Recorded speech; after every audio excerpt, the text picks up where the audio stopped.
Hello, everybody, and welcome to Libromancy, a podcast about the magic of books. I'm Josh, and today I'm going to be talking about Don't Dance with Death, the third book in the Haunted Romance series by C. Ray Djark. So let's dance with the magic of books. First off, I want to say that I really enjoyed this book. I thought it was very well done. It was, I don't want to say this in a bad way, but it felt like a big improvement over the second book and better than the first book, which is really good. You know, it's showing that she is growing as an author. She's writing, she's learning, and I'm trying not to say that the second book was bad. I enjoyed the third book a little more, so I really liked it. I think she did a really good job with her chapter endings where they never felt bad. Like, they never felt like, oh no, it's a cliffhanger, I'm going to, I have to turn the page because, they were like, oh, and then a door opened and they saw blank. No, they tell you what they see and then they move on, and you are so intrigued by it and so excited you want it to keep turning. So I thought that was very good. Again, in a non-spoiler way, I loved all the chapter epigraphs that are from Oz's books in the first two books that we talk about, and the rules are all there and there's more, and we kind of go over them again. I liked it. I thought it was very well done. I thought the characters were good. This is kind of a mix of a character book and a plot book, because the plot's kind of like the main thing, but we do get, some character work. Not especially much from Theo or Pansy, but we've had two books of theirs where they've had a lot of character growth, and we still get some character growth with Pansy and Theo, but I think the majority of the work is left on the other characters, which a name is not a spoiler: Berwina and Urian and Dunstan. So I liked that we get to see their character work, that they grow, they change a little bit, they become better. And I'm really excited that this book, we get to see yet another land, we go back to horror, and we get to see it more from a grown-up it's a different perspective, where Pansy has grown up, but she is still the same Pansy, and Theo's there now. And it's just different, and I really enjoyed that. I really enjoyed the feel of this world that, in Fantasyland, everything's kind of fantastical and like, oh, we're going on an adventure and this and that. And then in horror, it's like, don't go out after dark, If your lights are out, everybody's kind of paranoid in horror, but the rules work, and that's why they're there. And so I thought it was really good and well done, and I loved that feeling of being there. So I think we're going to have to just get into some spoiler talk for just a second, or not for a second, for the rest of the episode, because there was just so much fun to talk about now. I think, just to give a minor plot, we have Berwina, who she's doing some cross-stitching, which I loved, and the cross-stitching is of Pansy's rules for surviving in horror, which has been, marketed and pushed out through all of fantasy, and everybody loves it because it's from Pansy, and they call her Pansy the Unsettled because she's always moving about and jerking and checking and kind of a little paranoid, and it's just fun and a good call and like a good way to go with that. So I loved it that the ones where she's cross-stitching like the rules and then they sell them and people buy them, and it's just like, that's so funny. But Berwina comes, is doing her cross-stitch, and her want-to-be boyfriend comes in and is like, hey, I've got an adventure for us. Look, I found this dead body in a box in a cave under, by the ocean. Maybe we should put this person back together because they'll save us. They'll give us a reward. And it's like, Urian, there, as far as I'm aware, are exactly zero quests where the person's like, I won't tell you who I am, and I can't tell you anything about me until you heal me and put me back together. And oh, by the way, I definitely am not a bad person who didn't get their head cut off for a perfectly valid reason. Like, what? Like, you think that the person who got their head cut off, like, the bad guys in fantasy don't generally cut your head off and, stuff you in a box and put you in a cave, right? That is not where the good guys go who have been magically enchanted or charmed. So I loved it because, fantasy, you guys, you have to figure out your better adventures. Like, yeah, I'm going to go on an adventure. Generally, putting people back together and sewing them is not a typical adventure here. So obviously they put her back together, and then it becomes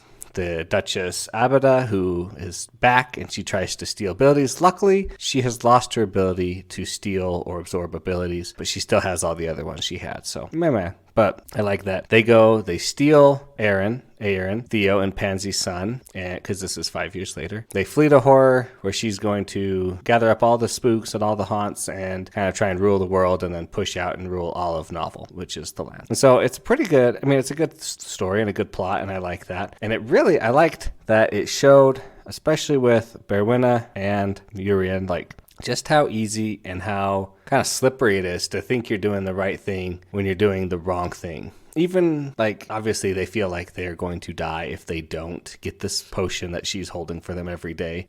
Sometimes you just have to be willing to take that stand that, no, this is still wrong. I'm not going to do this even against the threat of my life, which is tough. And I love that Berwinna does that, and she's like, this is so wrong. Like, what are we doing? Like, why, I'm trying to rescue this kid, and we're trying to go, and I want to keep him away from her, but, like, and then it shows how easily they can justify doing the wrong thing. And for Urian, everything is just about the adventure. I'm like, oh yeah, it's our adventure. We have to complete our adventure. Well, not every adventure needs to be completed, but like he kind of embraced it by the end and was like, no, I like this. I'm going to do this, and this is me. So that was really well done. I like their character work where they got to, it showed how easy they can slip and fall under the right actions, being put upon them. And I really like that Dunstan comes with them. That would be Theo's brother. That he is like, hey, I'm trying to be a good guy. And like, he is a good guy. He has reformed ever since his last fight with Theo. And he's like, hey, I can be a good person, and I cannot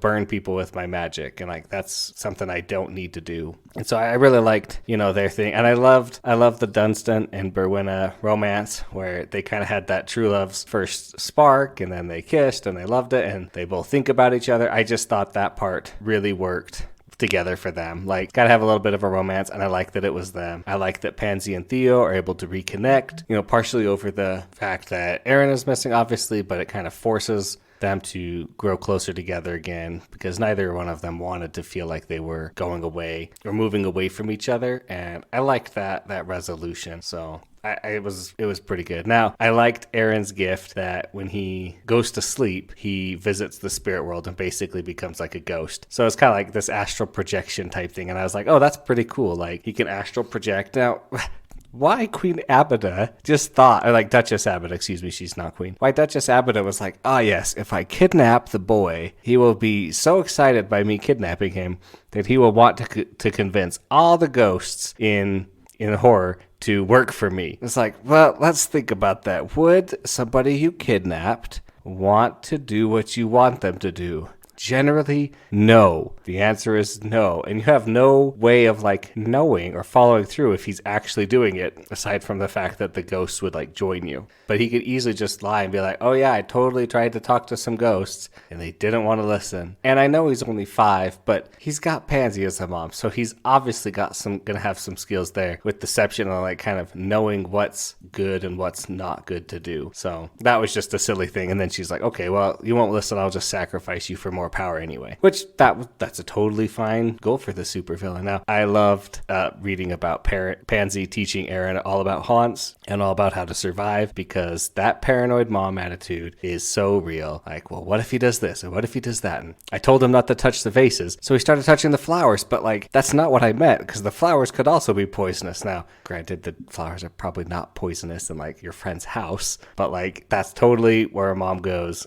for certain things. And just, it was so funny. And I love that she's teaching him and they're working on that kind of stuff. And it was so fun just reading about that. Now, I did want to point out, I noticed Miracle Mark, a very clear and well put call out back to Miracle Max from The Princess Bride. I thought that was fun, especially the chocolate coated pill.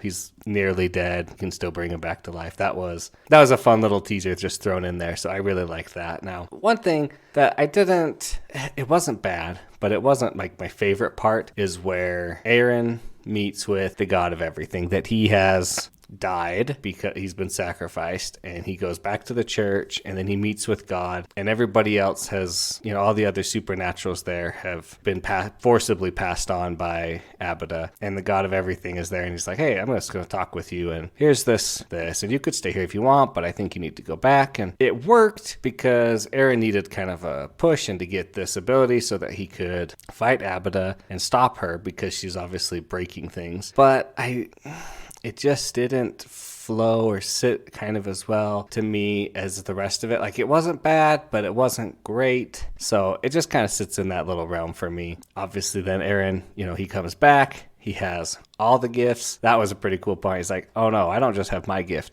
I have all the gifts temporarily. He's able to defeat Queen Abada, and then they all go home. So I liked that. Now, I wanted to talk a little bit more about horror, and that there's these people who are the virtues, and they're going around trying to stop horror, trying to stop haunts, and they, shoot first, ask questions later, which is kind of smart when you're dealing with supernatural things. But I liked seeing horror from like a truly adult perspective, and actually seeing horror, because we didn't see horror in the beginning. We just saw the after effects of Pansy leaving horror. And so horror is not like this horrible, always scary place, aside from like Halloween. And as long as you follow the rules, like you are pretty safe. And, 1 week a year, 2 weeks a year maybe is like really bad for you specifically. So it was pretty fun. I liked seeing that. I also liked that when you use magic in horror, it kind of corrupts you, because magic in horror is the, domain of the supernatural, or the domain of the haunts. So when you're using it, you're basically becoming a haunt, and you feel that desire to be mean and to be angry, which, is partly why Urian corrupted so easily, and why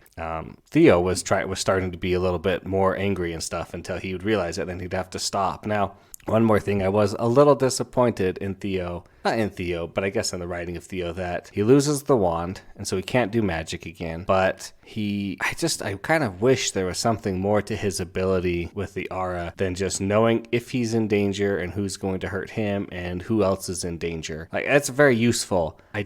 I kind of wished and hoped there was going to be something like he was going to lose the wand, which he did, and then there was going to be something where he's like, I have to do this, and then he's able to change something or do something or restrict someone based on their aura. So I was really hoping for that, and I didn't see it, and that's fine. Like, obviously, it's not like that important that he gets another ability. That's kind of what I was hoping for, and it didn't happen, so I was a little sad, but not that sad. I did enjoy getting Oz's perspective, that he's actually there. We get a little bit more knowledge about the supernaturals, that they're the people who have passed on, and they can choose to stay and kind of fight, and they become more of what they are, and that he is kind of the dispeller, because that's what he was all about in life. And I like seeing that supernatural side of things, that there are more people on the other side also fighting the haunts, and that it is a fair fight. Like, the haunts are not just this overpowered force like they appear to be in the first book. So that was really good. I liked in one of the epigraphs, it's like, always spike your drinks with holy water. Just like, that's so funny. Like, why would you, using holy water to spike your drink with, just because it was super funny. And I also really liked that she published his book, Oz's book, and then she actually like got it out into horror, and throughout the whole book, everybody's like, hey, you shouldn't do this. Haven't you read Oz's book of how to survive haunts and horror? Like, you need to get a copy and read that. Like, it's really good. It saved my life more than once, showing that like maybe horror before she had published this was a worse place, and now it's becoming a better place because of his rules and his ability, what he wrote. So that was great. And then I really liked when Aaron is talking to to Duchess Abada, he's like, I am a fantastic horror, combining what the people are. If you're from horror, you're a horror. If you're a fan from fantasy, you're fantastic. So he's a fantastic horror. And it's just like, oh, that is so funny, because like, not to dig on kids, but sometimes kids are fantastic horrors. Like, they're amazing and they're awesome, but they're horrors because they cry and they scream and they won't tell you what's wrong. So that line was just funny in a great in spot and a bad spot. I loved it. I thought it was great. So that's going to be everything I have to talk about Don't Dance with Death today. But thanks everybody for listening, and thanks for being here. Of course, if you have any questions or comments, let me know at libromancypod@gmail.com. I'm working on the calendar still, putting it up on the website and actually getting it to show what I'm actually going to be covering for the next little while. So please like and subscribe wherever you get your podcast from, and leave a review if you don't mind. It really helps out. And remember to dance with the magic of books.